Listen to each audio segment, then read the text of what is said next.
सहद्वैतं सावधूतं परिजना सहितं कृष्ण चैतन्य देवं श्री राधा कृष्ण पादान् सहगना ललिता श्री विशाखान्वितांश्च नमो विष्णुपादाय कृष्ण पृष्ठाय भूतले श्रीमते भक्तिवेदांत स्वामिनिति नामिने नमस्ते सरस्वती देवे गौरवाणी प्रचारिणे निर्विशेष शून्यवादी पाश्चात्य देशतारिणे वाञ्छाकल्पतरुभ्यश्च कृपा सिन्धुभ्यैव च पतितानां पावनेभ्यो वैष्णवेभ्यो नमो नमः।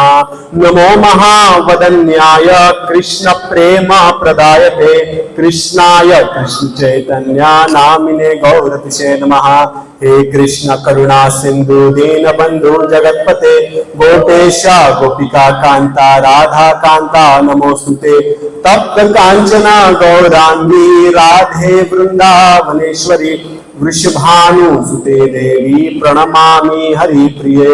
जय श्री कृष्ण चैतन्य प्रभु नित्यानंद श्री अद्वैत गदाधर शिवासादि गौर भक्त वृंद।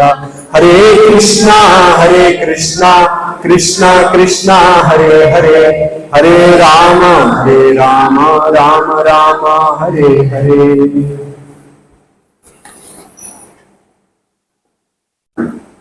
हरे कृष्ण।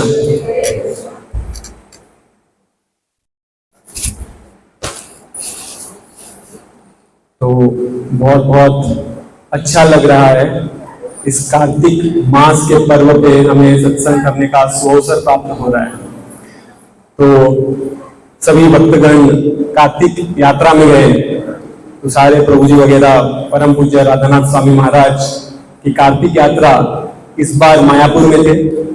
तो वहां से भक्त अभी वृंदावन जा रहे हैं, तो वहां से निकल के अभी वृंदावन जा रहे हैं। तो भक्त की ये आशा होती है कार्तिक महीने में वो धाम वास करें, धाम में रह के दीपदान का अनुभव करें। ये बहुत ज्यादा जरूरी होता है। जब हम धाम में रहते हैं और कार्तिक महीने का पालन करते हैं तो इसका परिणाम, इसका फल जो हमें कई गुना ज्यादा प्राप्त होता है। तो कई सारी लीलाएं जो है इस कार्तिक मास में हुई थी।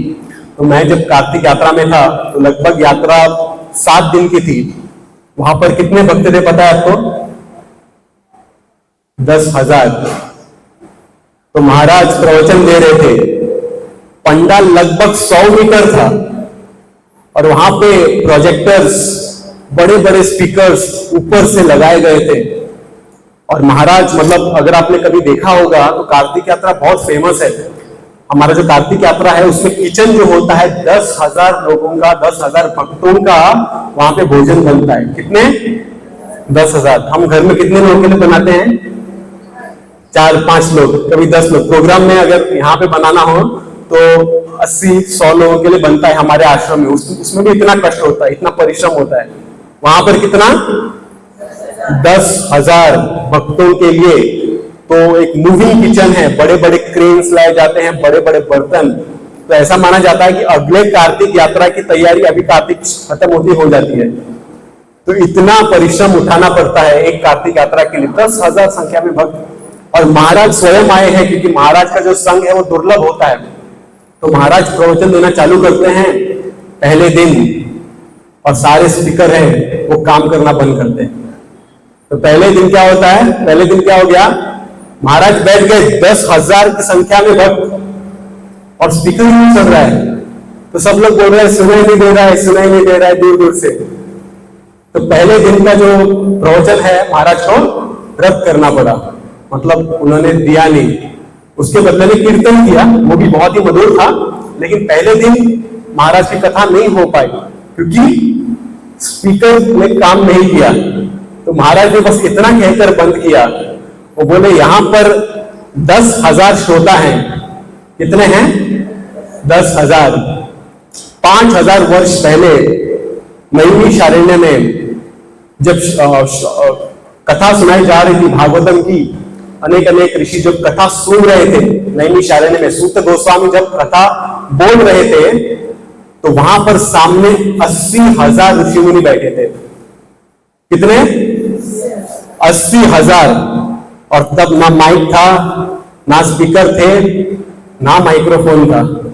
महाराज बोले तब 80,000 लोगों ने सुना, लेकिन यहां पर अगर यहां पर भी मैं माइक यूज नहीं करूंगा तो आप लोग सुन नहीं पाएंगे। तो इसमें क्या हमको देखने को मिलता है कि जैसे जैसे कलयुग बढ़ रहा है, हमारी जो श्रवण करने की क्षमता है वो कम होती जा रही है।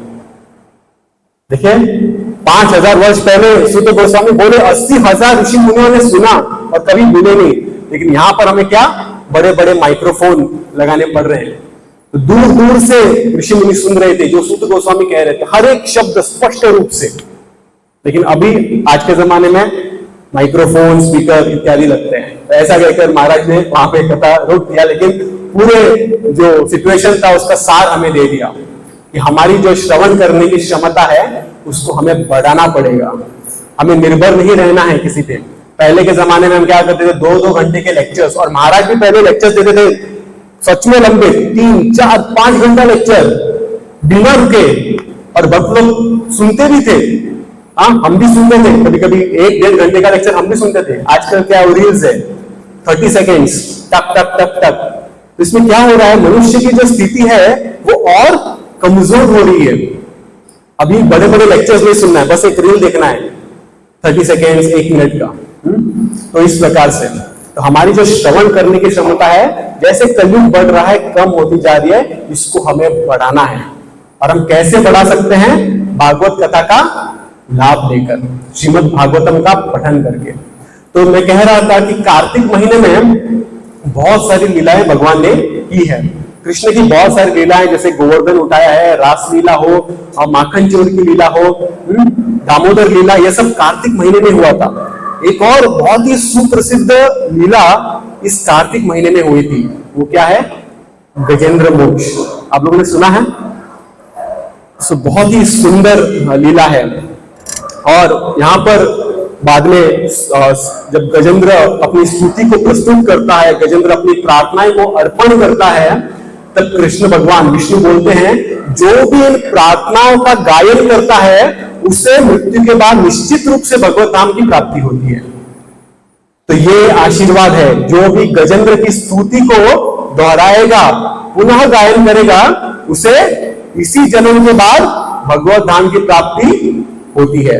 तो मैंने सोचा हम आज जो गजेंद्र मोक्ष की जो प्रार्थनाएं हैं, लगभग 27 श्लोक है उसमें, तो हम आराम से धीरे से उसका गायन करेंगे। कुछ जल्दबाजी नहीं, मैं एक्चुअली रिसाइटेशन करता नहीं हूं, उतना अच्छा नहीं हूं, लेकिन फिर भी हम प्रयास करेंगे उस स्तुति को गाने का। लेकिन उसके पहले हम थोड़ा श्रवण करेंगे कि ये गजेंद्र मोक्ष है क्या। तो भागवत में कितने अध्याय हैं? 12 अध्याय है, 12 स्कंद है। भागवत में कितने स्कंद है? 12 अध्याय है। तो भागवत में विशेष रूप से 10 विषयों पर चर्चा होती है। हाँ, 10 विषय है, उनमें से एक विषय है मनवंतर। हाँ, जो 8वें अध्याय 8वें स्कंद में मुख्य रूप से उसका वर्णन होता है। तो 8वें अध्याय का सार क्या है? मनवंतर। अब ये मनवंतर क्या है? तो ब्रह्मा जी की आयु के बारे में किसी को पता है? ब्रह्मा जी की आयु क्या है? ठीक है, कलयुग कितने साल तक चलता है?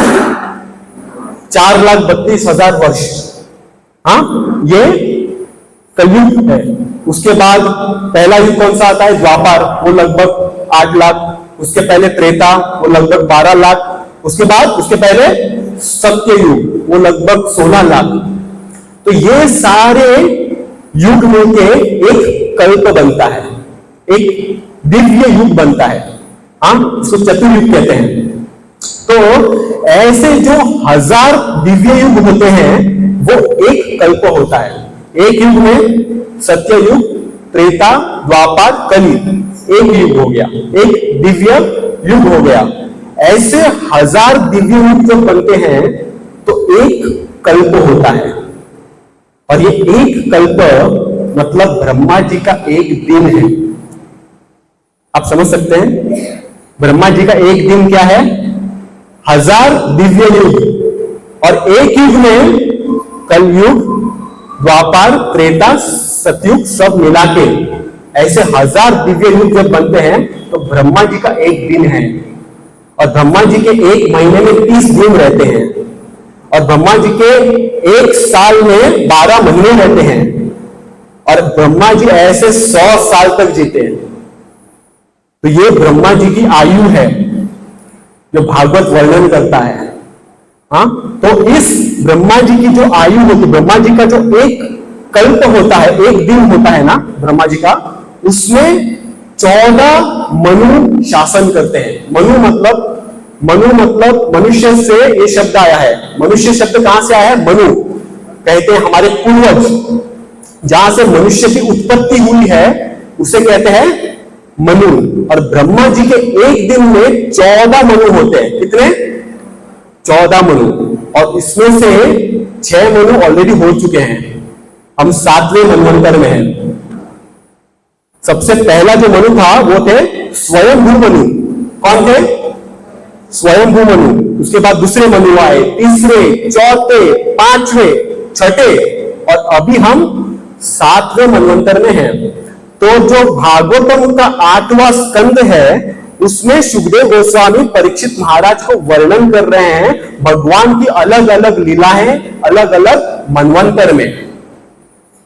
तो सुखदेव गोस्वामी जी वर्णन कर रहे हैं, पहले मनु जब थे तो ये हुआ, पहले मनु में ये आए थे अपने कपिल देव, उसके बाद दूसरे मनु में, तीसरे, चौथे, अलग अलग मनु का वर्णन कर रहे हैं। और चौथे मनु पे जब पहुंचते हैं तो बोलते हैं चौथे मनु में गजेंद्र का मोक्ष हुआ था। तो जैसे ही परीक्षित महाराज ये सुनते हैं कि चौथे मनवंतर में एक हाथी को मोक्ष प्राप्त हुआ था, परीक्षित महाराज बोलते रुको रुको, थोड़ा स्टॉप करो, फास्ट फॉरवर्ड मत करो। बोलते रुको, मुझे ये जो गजेंद्र मोक्ष की कथा है थोड़ा और विस्तार रूप से समझना है, थोड़ा इसको इलेबोरेट करो। तो अगर आप देखेंगे भागवत में जब जब परीक्षित महाराज रोकते हैं तब तब सुखदेव गोस्वामी एक नई कथा प्रारंभ करते हैं। तो जैसे ही परीक्षित महाराज बोलते हैं मुझे थोड़ा गजेंद्र मोक्ष की जो कथा है ठीक तरह से श्रवण करना है, आप थोड़ा विस्तार रूप से हमें समझाएं, तब सुखदेव गोस्वामी बोलते हैं तो सुनो, ये है गजेंद्र मोक्ष की कथा। जब चौथा मनवंतर चल रहा था, चौथे मनवंतर में स्वर्ग लोक में एक बहुत ही सुंदर डोंगर था, क्या बोलते हैं उसको, पहाड़। एक बहुत ही सुंदर पहाड़ था जिसका नाम था त्रिकुट। कौन सा पहाड़ था? त्रिकुट, क्योंकि उसके 3 कुट थे, पिक्स हम जिसे बोलते हैं, उसके 3 नोक थे। कौन कौन से? एक लोहे का, एक चांदी का और एक स्वर्ण का। ऐसे 3 सुंदर सुशोभित वहां पे कुट थे। और वो जो पहाड़ था वो घेरा था समुद्र से। कौन से समुद्र से? पानी के नहीं, दूध के समुद्र से। देखिए, दूध का समुद्र, हाँ आजकल दूध मिलना मुश्किल हो जाता है, वहां पर क्या है? दूध का समुद्र है। और वहां पर एक सुंदर सा एक बगीचा है जो वरुण देवता है, एक सुंदर सा बगीचा, और इतना सुंदर वातावरण है वहां पर। अलग अलग वृक्ष हैं, बहुत ही सुंदर वातावरण है। और वहां पर एक बार रहता है एक हाथी जिसका नाम होता है गजेंद्र। अभी ये कोई साधारण इस भूलोक का हाथी नहीं था, वो गजेंद्र था, सभी पशुओं का राजा था। इतना सामर्थ्य था उसमें। उसकी 1000 बीवियां थी। कितनी? 1000। और हजारों की संख्या में उसके बीवी बच्चे थे।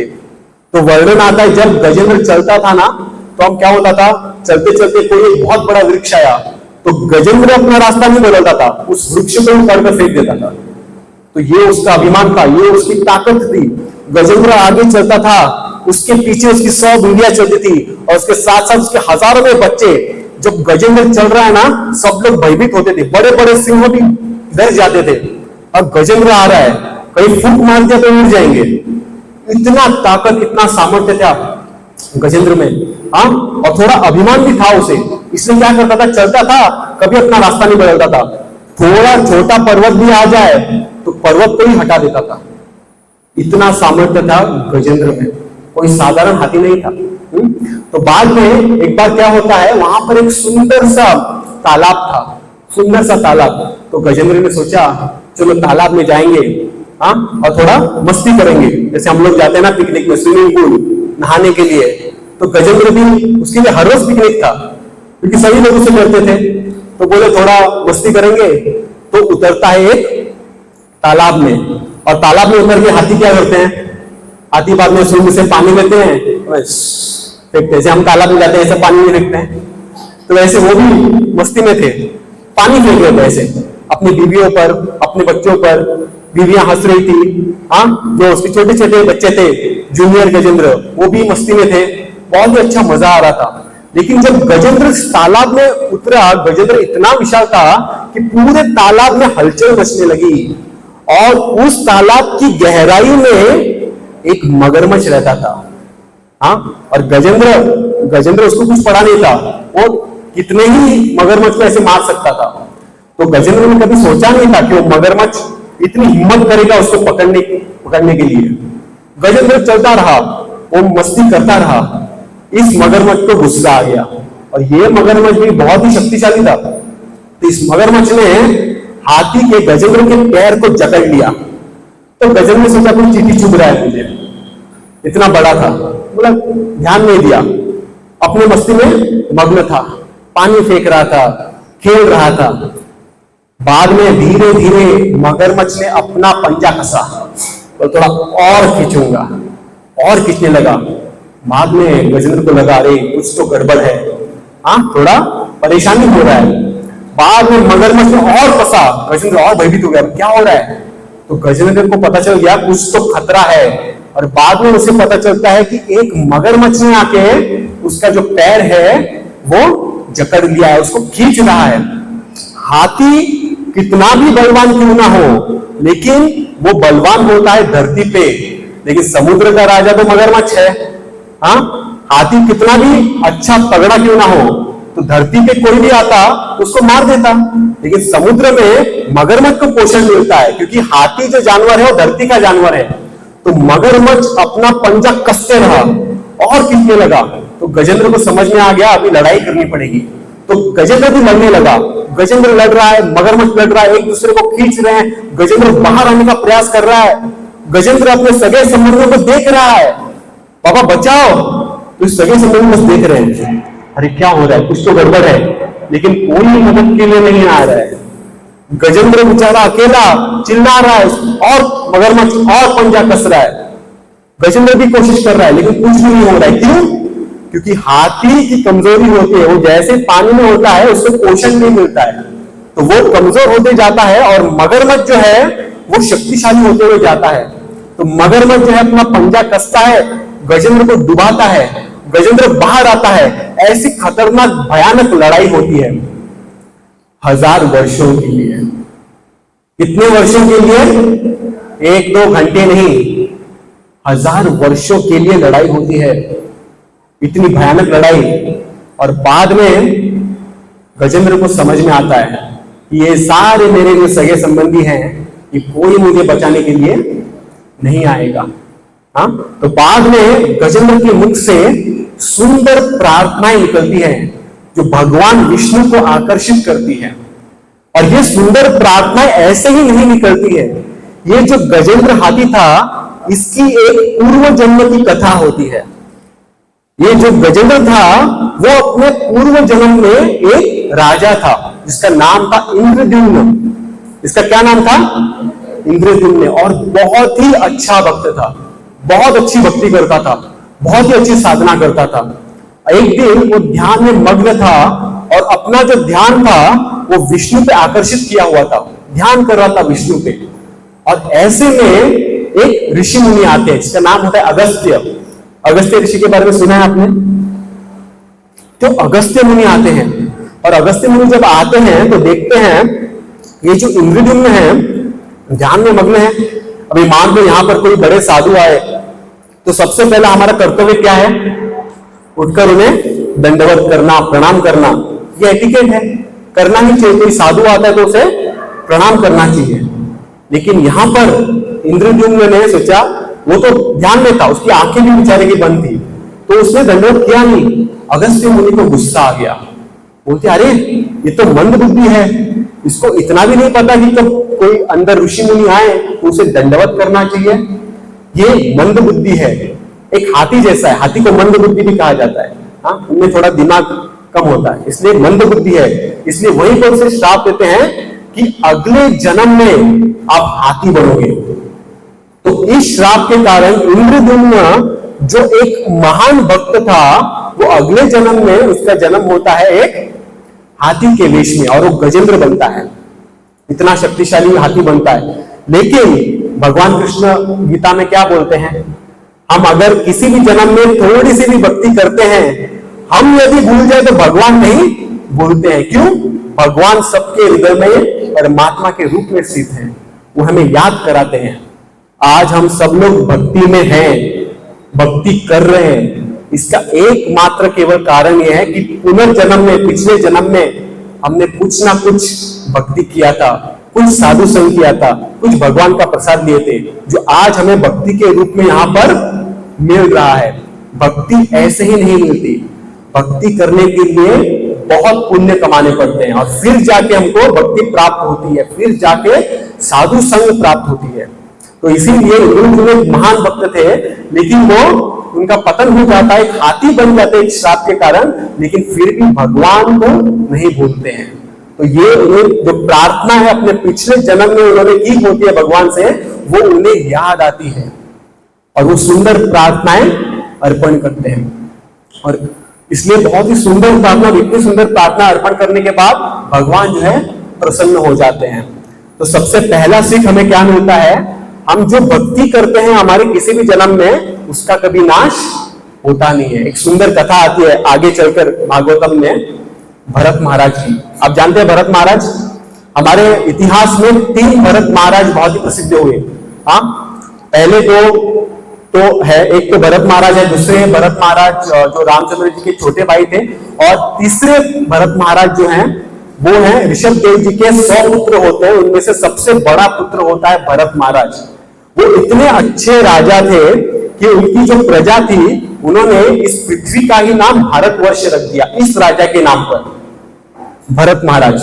हाँ, इतने महान भक्त थे, इतनी कला थी। कला होना सिर्फ एकमात्र कारण नहीं होता, कला के साथ साथ भक्ति भी होना चाहिए। तो भरत महाराज जो थे, उनमें कला तो थी, शासन करने की कला थी, लेकिन उसके साथ साथ बहुत अच्छे भक्त थे। इतने अच्छे भक्त थे कि उन्हें भाव भक्ति प्राप्त हो जाती है। भक्ति जो होती है 3 प्रकार की होती है। हाँ, भक्ति कितने प्रकार की होती है? 3 प्रकार की। सबसे पहले साधना भक्ति। कौन सी?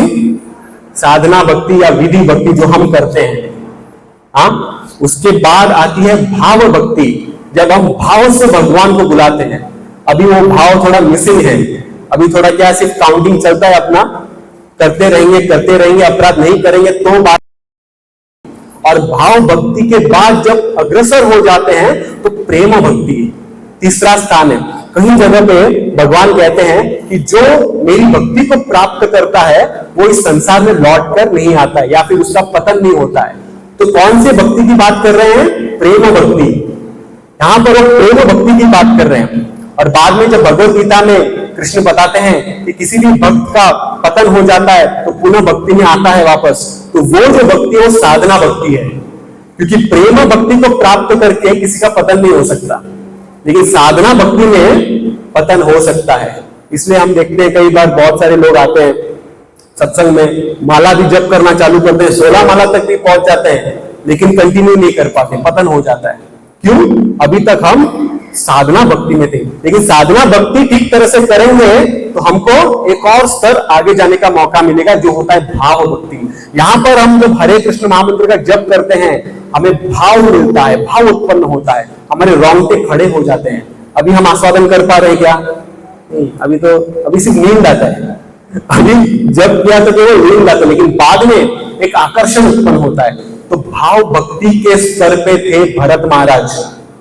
तो यहां पर पहुंचने के बाद वो ठान लेते हैं कि मैं जो है अभी वन में जाऊंगा। कहां पर जाऊंगा? वन में। सब राज कारोबार त्याग कर भरत महाराज जो पूरे विश्व के राजा थे, सब कुछ त्याग कर वो आ जाते हैं कहां पर? वन में, भगवान की भक्ति करने के लिए। साधना भक्ति, भाव भक्ति, भाव अभी एक स्तर बाकी था बस। भाव भक्ति के ऊपर प्रेम भक्ति, बाद में हो गया, कभी पतन नहीं होता। लेकिन भाव भक्ति के स्तर पे भी रहकर जब वो एक दिन ध्यान कर रहे थे तो एक हिरण को देखते हैं जो गर्भवती होती है।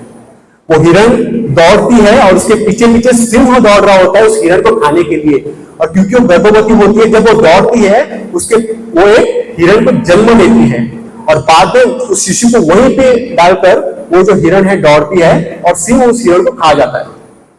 लेकिन ये सब भरत महाराज देखता है। भरत महाराज देखते हैं कि अभी छोटा सा बालक शिशु, छोटा सा हिरण वहां पे गिरा है। उनके मन में करुणा आ जाती है। हाँ, अगर मन में करुणा है तो भजन गाएगा। भजन आए मतलब क्या, हम भजन कर रहे हैं मतलब मन में करुणा होनी चाहिए। जैसे हम भजन करते हैं मन जो है कोमल बन जाता है। तो बाद में देखते हैं भरत महाराज और उस शिशु को घर पे लेके आते हैं और उसका पालन पोषण करते हैं, उसको दूध पिलाते हैं, और धीरे धीरे माया अपना पंजा कस लेती है और धीरे धीरे भगवान से ध्यान हटकर उस हिरण की ओर चला जाता है। ये हिरण बहुत चालाक रहते हैं। यहां पर भरत महाराज को भटका दिया, रामायण में सीता को भटका दिया। हाँ, रामायण में भी देखिए, अगर सीता मैया को हिरण से आकर्षण नहीं हुआ होता तो रावण कभी उनको लेकर ही नहीं जा पाता, राम कभी दूर होते ही नहीं। पूरा युद्ध क्यों हुआ? क्योंकि हिरण भगवान से ज्यादा प्यारा हो गया। तो जब कोई वस्तु में भगवान से ज्यादा प्यारी हो जाती है ना, तो माया अपना पंजा कस लेती है।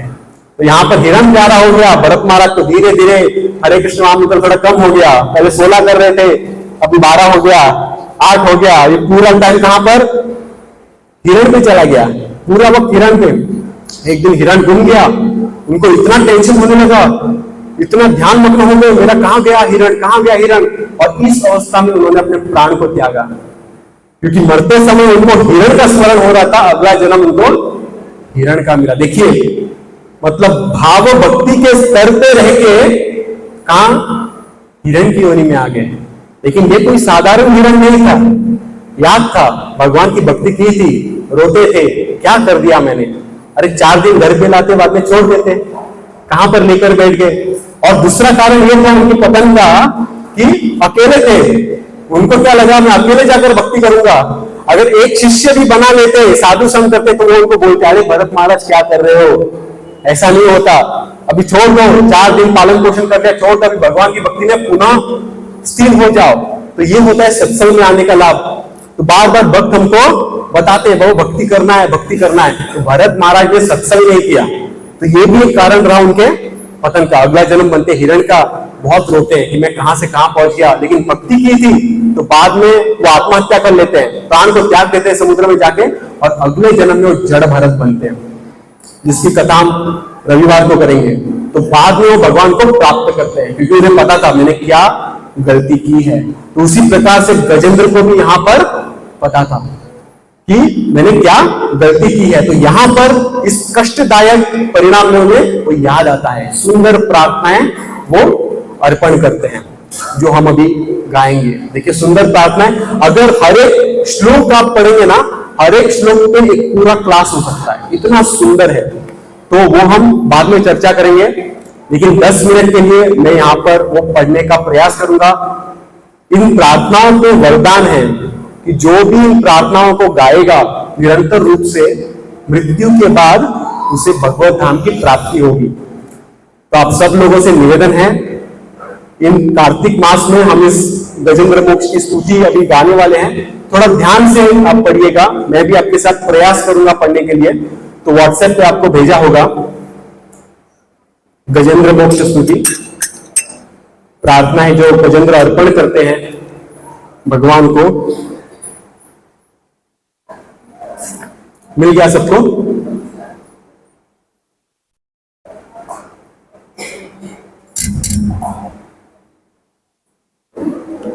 हम थोड़ा स्लो आहिस्ता से जाएंगे, क्योंकि हर एक शब्द जो है बहुत ही महत्वपूर्ण है। व्हाट्सएप पे भेजा होगा, थोड़ा प्रयास कीजिएगा। मैं पहली बार प्रयास कर रहा हूं, यहां पर बहुत कठिन श्लोक है। हाँ, इंग्लिश कोई बात नहीं, इंग्लिश में नहीं है मेरे पास। तो सब लोग हिंदी और मराठी पढ़ा होगा सेम ना, कोशिश कीजिए। अगर इस्कॉन डिजाइटर भी आपको मिलेगा, ये भागवतम में है 8वें अध्याय में, चैप्टर 3, भागवतम 8 कैंटो चैप्टर 3। तो इसमें 27 श्लोक हैं, तो जिनका हम पठन करने के लिए अभी जा रहे हैं।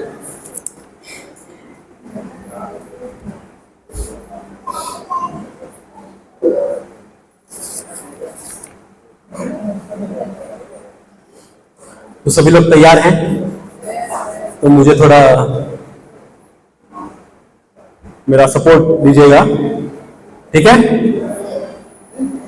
तो हम साथ में ही गाएंगे, ठीक है? श्री गजेंद्र उवाच ओम नमो भगवते तस्मै यत् एतच्चिदात्मकम् पुरुषाय दिवीजाय परेशाय धीमहि यस्मिन्निदं यतश्चेदं येनेदं यम् इदं स्वयं योऽस्मात् परस्माच्च परस्तं प्रपद्ये स्वयंभुवम् यः स्वात्मानिदं नियमाययार्पितं क्वचित् विभातं क्व च तत्तिरोहितम् अविद्यदृक्साक्षुभयं तदीक्षते स आत्मा मूढवतु मां परात्परः कालेन पच्यत्वं नितेषु तस्मशो लोकेषु पालेषु च सर्वहेतुषु तस्मात् तदासीत् गहनं गभीरं यस्तस्य पारा विराजते विभुः न यस्य देवा ऋषया पदं विदुर्जन्तुः पुनः को अर्हति कर्तुम् यथा नटस्याकृतिभिर्विचिष्टतो दूरत्ययानो भ्रमणः स्वमावतु विदिदिक्ष्वो यस्य पदं सुमङ्गलं विमुक्त संगा पुनः सुसाधवः चरन्त्यलोकव्रतम् अवर्णं वने भूतात्म भूता सुहृदा समे गति न विद्यते यस्य च जन्म कर्म वा न नाम रूपे गुणदोष एव वा तथापि लोकाप्यय संभवाय स्वमायया तानि अनुकालमृच्छति तस्मै नमः परेशाय ब्रह्माणे अनंत शक्तये अरूपाय रूपाय नमः आश्चर्य कर्मणे नमः आत्मप्रदीपाय साक्षिणे परमात्मने नमो वीराय मनसश्चेतसामपि सत्वेन प्रतिलभ्याय निष्कर्म्येण विपश्चिता नमः कैवल्यनाथाय निर्वाण सुख संविदे नमः शान्ताय घोराय मूढाय गुणधर्मिणे निर्विशेषाय साम्याय नमो ज्ञानघनाय च क्षेत्रज्ञाय नमस्तुभ्यं सर्वाध्यक्षाय साक्षिणे पुरुषायात्ममूलाय मूलप्रकृतये नमः सर्वेन्द्रिय गुणद्रष्टे सर्व प्रत्यय हेतवे असताच्छाय युक्ताय सदा भासाय ते नमः नमो नमस्ते अखिल कारणाय निष्कारणाय अद्भुत कारणाय सर्वागमनाय महात्मनाय नमो अपवर्गाय परायणाय गुणारणिच्छन्नचिदुष्णपाय तच्छोभ विस्फुरित मानसाय नैष्कर्म्य भावेन विवर्जितागमा स्वयं प्रकाशाय नमस्करोमि मातृप्रपन्न पशुपाश विमोक्षणाय मुक्ताय भूरि करुणाय नमो ददाय स्वांशेन सर्वतनुर्मनसि प्रतीत प्रत्याग दृश्ये भगवते बृहते नमस्ते। आत्मा मा जाप्त गृहे वित्त जनेषु शक्तिर् दुष्प्रापनाय गुण संग विवर्जिताय मुक्तात्मईश्वर हृदये परिभाविताय ज्ञानमने भगवते नमः ईश्वराय। यम धर्म कामार्थ विमुक्ति कामा भजन्त इष्टां गतिमाप्नुवन्ति किं चाशिशोराद्यपि देहम् अव्ययम् करोतु मे अभद्रायो विमोक्षणम्। एकान्तिनो यस्य न कञ्चनार्थम् वाञ्छन्ति ये वै भगवत्प्रपन्ना अत्यमृतं तच्चरितं सुमङ्गलं गायन्त आनन्दसमुद्रमग्ना तमक्षरं ब्रह्म परं परेशम् अव्यक्तमाध्यात्मिकयोगगम्यम् अतीन्द्रियं सूक्ष्ममिवात दूरमनन्तमाद्यं परिपूर्णमीडे। ब्रह्मणो देवा वेदा लोकाश्चरचरा नाम रूप विभेदेन फलव्याच कालया कृता यथार्चिषो ग्रहे समितुं वस्तयो निर्यान्ति संज्ञात्य सकृत्स्वचर्षि तथा यतोऽयं गुणः संप्रवाहो बुद्धिर्मनखानि शरीर सर्ग स वै न देवासुरमर्त्यं तिर्यं न स्त्री न शंदो न पुमान् न जन्तु नायं गुणः कर्म न सन्न चाशं निषेधगेशो जयतादशेष जिजीविषेनाहं महामूयाकी मंतर बहिर् च विद्यावयोन्या इच्छामि काले नयस्य विप्लवस् तस्यात्मलोकावरणस्य मोक्षाम् सोऽहं विश्वसृजं विश्वम् अविश्वं विश्ववेदसाम् विश्वात्मानजं ब्रह्मा प्रणतोऽस्मि परं पदम्। योगरन्धित कर्माणो हृदि योग विभाविते योगिनो प्रपश्यन्ति योगेशं नतोऽस्म्यहम्। नमो नमस्तुभ्यं सहयवेग शक्ति त्रयाय कीलधिगुणाय प्रपन्न पालाय दुरंत शक्तये कदीन्द्रियाणाम् अनवाप्य वर्तमने नायं वेद स्वात्मानं यच्छात्यहं वियाहतं तं दुरत्यय महात्म्यं भगवन्तं हितोऽस्म्यहम्। हरे कृष्णा कृष्णा कृष्णा हरे हरे हरे राम राम राम हरे हरे। तो बहुत ही सुंदर प्रार्थना है।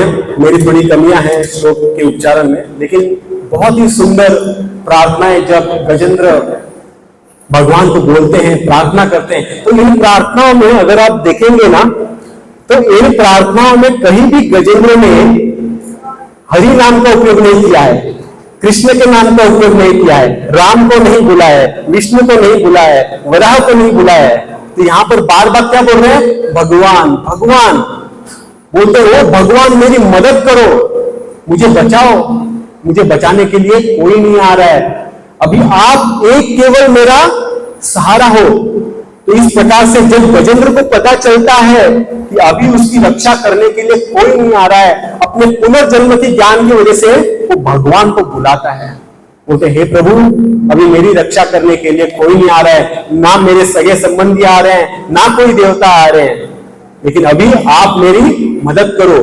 पशु होकर भी उसे ज्ञात था कि कोई तो परमेश्वर है, उसे मालूम नहीं था क्योंकि पशु था, उसने भगवत गीता नहीं पढ़ा था, तो उसे पता नहीं था कि परमेश्वर कौन है, भगवान कौन है। लेकिन वो बोलता है अरे कोई तो परमेश्वर होगा जो मेरी सहायता करने के लिए आएगा, मैं उस परमेश्वर को बुला रहा हूं, मैं उस भगवान को बुला रहा हूं। इस पूरी सृष्टि का निर्माता है, सारी सृष्टि जिसके वश में वो भगवान, जिसके सब हम अधीन हैं, उस भगवान को मैं बुला रहा हूं, कृपया करके मेरी रक्षा कीजिए।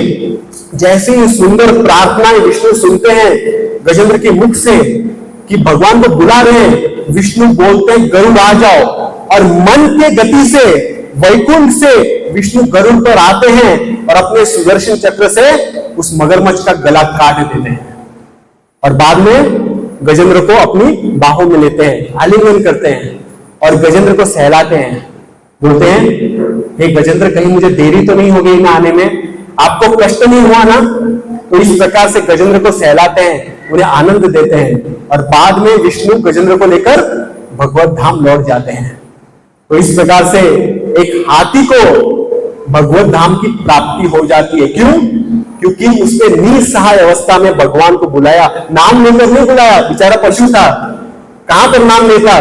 द्रौपदी का जब वस्त्रहरण हो रहा था, हाँ, द्रौपदी क्या कर रही थी? भीष्मदेव के पास गई, बचाओ, और मैं अर्जुन के पास गई, बचाओ, कोई नहीं आया रक्षा करने के लिए। जब साड़ी खींची जा रही थी, एक हाथ से द्रौपदी साड़ी को पकड़ी हुई थी और भगवान को बुलाने लगी, भगवान आ जाओ, हे कृष्ण, हे मुकुंद, हे मुरारी, आ जाओ। भगवान नहीं आए, क्योंकि भगवान रुके हैं भक्त की पूरी शरणागति के लिए। जब तक भक्त पूरी शरणागत नहीं होता, तब तक भगवान एंट्री नहीं मारेंगे।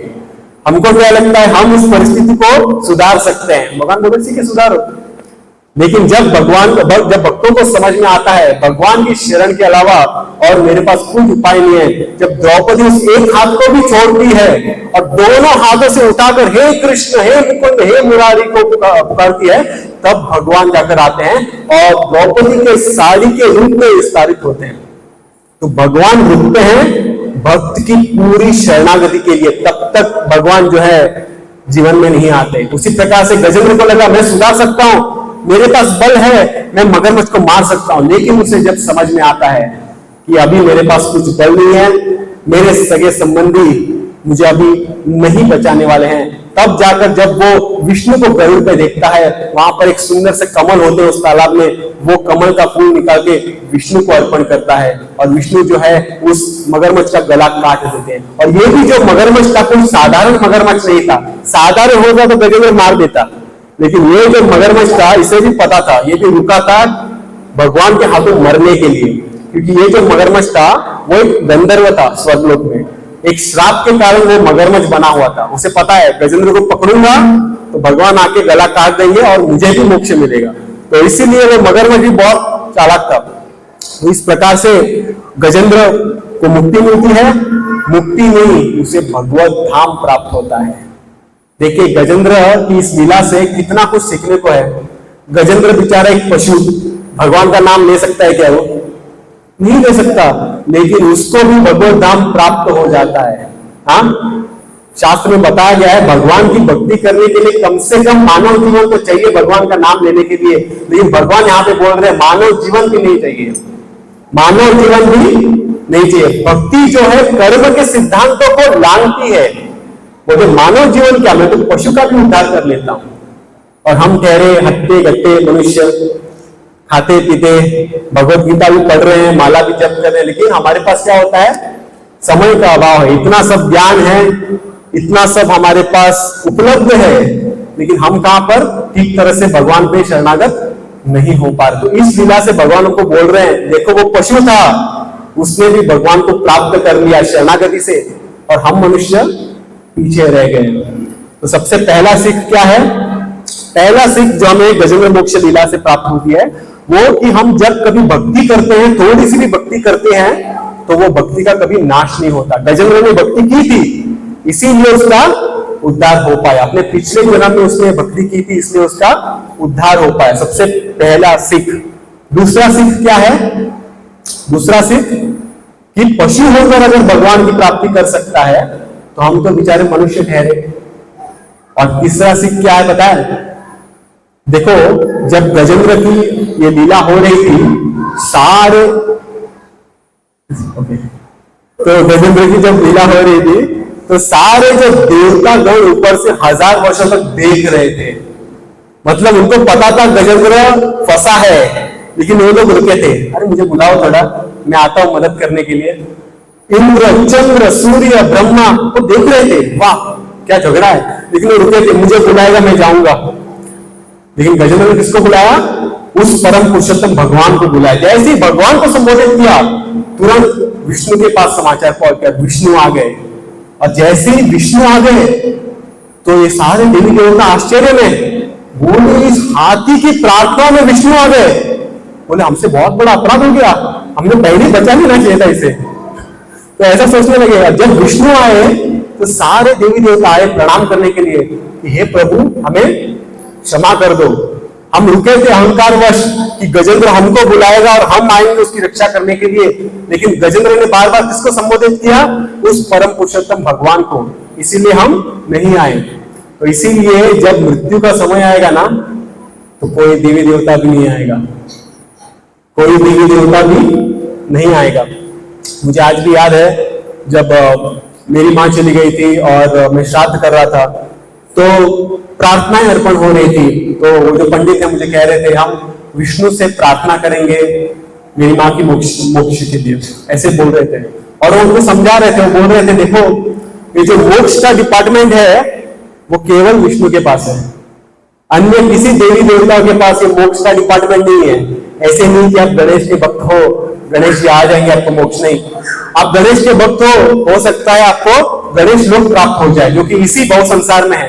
आप ब्रह्मा जी के भक्त हो, आपको ब्रह्म लोक प्राप्त हो सकता है। आप अन्य किसी देवी देवता के भक्त हो, उनका लोक आपको प्राप्त हो सकता है जो इसी संसार में है, जो इसी संसार में। लेकिन अगर मोक्ष चाहिए तो भगवान कृष्ण के अलावा हमारे पास और दूसरा कोई चारा नहीं है। इसीलिए भगवान कृष्ण गीता में क्या कहते हैं? अंत काले च मामेव स्मरण मुक्त्वा कलेवरम। अंतिम समय मेरा स्मरण करोगे तो निश्चित रूप से आपको मुक्ति मिलेगी। तो इसीलिए सुंदर कार्तिक मास में ये सुंदर लीला हुई थी, गजेंद्र मोक्ष की लीला। एक हाथी को भगवत धाम प्राप्त हो गया, बहुत पीछे रह गए। अगर हम भी भक्ति करेंगे तो हमें भगवत धाम नहीं मिलेगा क्या? हमें भी मिलेगा। इसके लिए क्या करना पड़ेगा? भक्ति करनी पड़ेगी, दृढ़ता से भक्ति करनी पड़ेगी, आगे चलना पड़ेगा, माला बढ़ाना पड़ेगा। अभी 1-2 बहुत हो गया, 3-4 हो गया, अभी गियर आगे डालना है, 16 तक पहुंचना है। हाँ, और तेजी से भगवान की ओर बढ़ना है, क्योंकि समय हमारे पास बहुत कम है। हमारे पास जो समय है बहुत ही कम है। कलयुग जैसे जैसे आगे बढ़ रहा है वैसे वैसे हमारी जो आयु है घटती जा रही है, घटती जा रही है। और हमारे जीवन में ये मगरमच्छ कब आने वाला है हमें पता नहीं। ये मगरमच्छ किसी भी रूप में आ सकता है। देखो गजेंद्र को कोई उसको अनुभव नहीं था, उसको आराम से मस्ती में था, पानी फेंक रहा था, उसने कभी उसको लगा नहीं था कि मगरमच्छ आएगा, लेकिन आ गया। अकस्मात एक मगरमच्छ ने उसे पकड़ लिया और उसे भगवान की शरण जाना पड़ा। उसी प्रकार से हमारे जीवन में ये मगरमच्छ का हमको इंतजार नहीं करना है। ये मगरमच्छ काल के रूप में हमें कभी भी डस सकता है, कभी भी हमें खींच सकता है। उसके पहले ही हमें भगवान की शरण ले लेनी चाहिए। और वो कैसे संभव है? हरे नाम हरे नाम हरे नाम एवं केवलम कलो नास्ते एवा नास्ते एवा नास्ते एवा गतिरन्यथा। ये जो हरे कृष्ण महामंत्र है वो एकमात्र साधन है भगवान की शरण लेने का। हाँ, जब हम जोर से जप करेंगे हरे कृष्णा कृष्णा कृष्णा हरे हरे, हरे राम राम राम हरे हरे, तभी जाकर हम भगवान की शरण ले पाएंगे और भगवत धाम वापस लौट पाएंगे। तो इसी प्रकार से सुंदर जो है प्रार्थनाएं हैं गजेंद्र द्वारा की गई। एक श्लोक है भागवतम का जो बोलता है, ये माम स्तुवन्ति अनेनांग प्रतिबुद्ध्य निशत्यये तेषां प्राणत्यये चाहम ददामि विपुलां गतिम। इसका ट्रांसलेशन में पढ़ता हूं भागवतम का translation. My dear devotee unto those who rise from bed at the end of night and offer me the prayers offered by you, मतलब offered by Gajendra, I give an eternal residence in the spiritual world at the end of their lives. मृत्यु के बाद मैं उसे अपना धाम प्रदान करता हूं। जो प्रार्थनाएं हमने आज यहाँ पर गाई है, तो इसीलिए बहुत बहुत धन्यवाद आप सब लोग का यहाँ पर आ रहे हो। अभी हमको क्या करना है? कार्तिक महीने में जितना हो सके हमारी भक्ति को बढ़ाना है। हाँ, तो आप में से कितने लोग 16 माला करते हैं यहाँ पर? बहुत सारे लोग कर रहे हैं, वेरी गुड। तो जो नहीं कर रहे हैं मैं उनसे निवेदन करूंगा आप 16 माला चालू कीजिए। 16 माला मतलब कितना? 2 घंटा ना, 2 घंटा, बस 2 घंटा, 2 घंटा हमको दिन में जप करना है।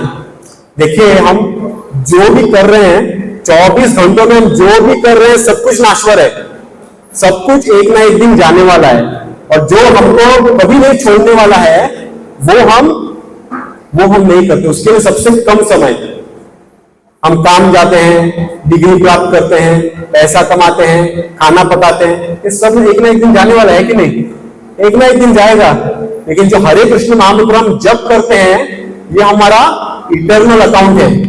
आप कितना भी एफडी बना लो, कितना भी म्यूचुअल फंड शेयर मार्केट में इन्वेस्ट करो, हाँ, बाद में क्या होने वाला है? आपको नहीं मिलेगा, वो मिलेगा किसी और को ही, क्योंकि हम खुद को छोड़ के जाने वाले हैं। सही है ना? हमारे पास रहने क्या वाला है? क्या?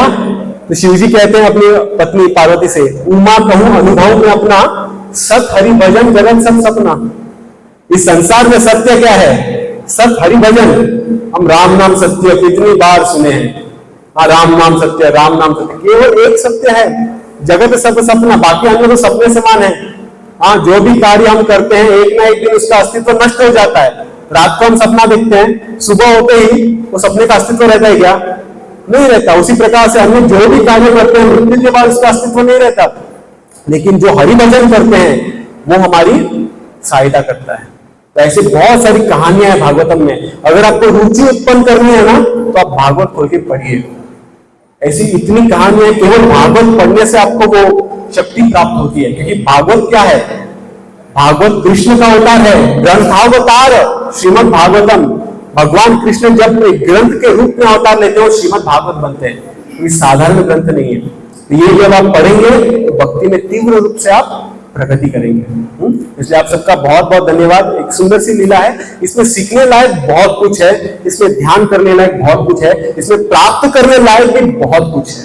हाँ, इसीलिए आपको धीरे से इसको पठन पाठन करना पड़ेगा। इसके जो सिद्धांत है अपने जीवन में आपको उतारना पड़ेगा। और जब भी आपको टाइम मिले, मौका मिले, कोई भी शुभ समाचार हो, घर में कुछ त्योहार हो, तो इस गजेंद्र स्तुति का जो प्रार्थना है वो आप अवश्य पठन पाठन कीजिएगा। इसके बहुत लाभ होते हैं।